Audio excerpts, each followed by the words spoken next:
গুনাহ আল্লাহ পাক ক্ষমা করবেন না। সেটা হচ্ছে বান্দার হক। বান্দার হক বান্দার সাথে সম্পৃক্ত। কারো টাকা চুরি করেছেন, কারো জমি আত্মসাৎ করেছেন, কাউকে গালি দিয়েছেন, কারো প্রতি জুলুম করেছেন, কাউকে অন্যায়ভাবে মেরেছেন, ছিনতাই করেছেন, ইত্যাদি ইত্যাদি, যেটা অন্যের হকের সাথে সম্পৃক্ত।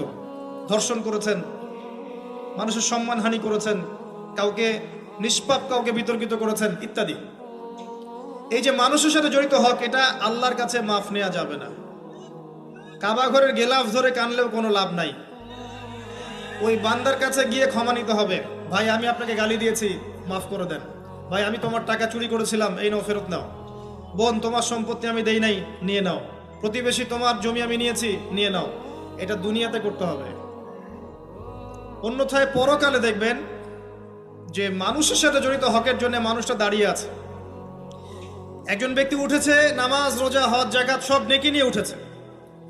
ওঠার পরে দেখছে সামনে অনেক মানুষ দাঁড়িয়ে আছে। কি জন্য দাঁড়িয়ে আছে? কারো টাকা নিয়ে শোধ করে নাই, কাউকে গালি দিয়েছে, কারো প্রতি জুলুম করেছে, কারো প্রতি অন্যায় করেছে, এরা দাঁড়িয়ে আছে, হক চাচ্ছে। তখন কিভাবে শোধ করবে? আল্লাহ পাক বলবেন তোমার নেকি ওদেরকে দিয়ে দাও। তখন শেয়ার রেটের মাধ্যমে নেকি চলে যাবে। কথা বুঝতে পারছেন? তখন আরো অত্যাধুনিক প্রযুক্তি থাকবে, নেকি কনভার্ট। আর নেকি দিতে দিতে যদি নেকি শেষ হয়ে যায়, তখন ওই ব্যক্তিদের গুনাহ তার আমল নামায় চলে আসবে। তারপর ওই ব্যক্তিরা জান্নাতে যাবে, এই ব্যক্তি জাহান্নামে যাবে।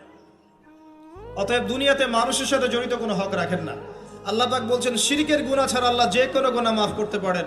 আর এই যে কুফরি এবং মানুষের সাথে জড়িত হক, আল্লাহ মাফ করবেন না।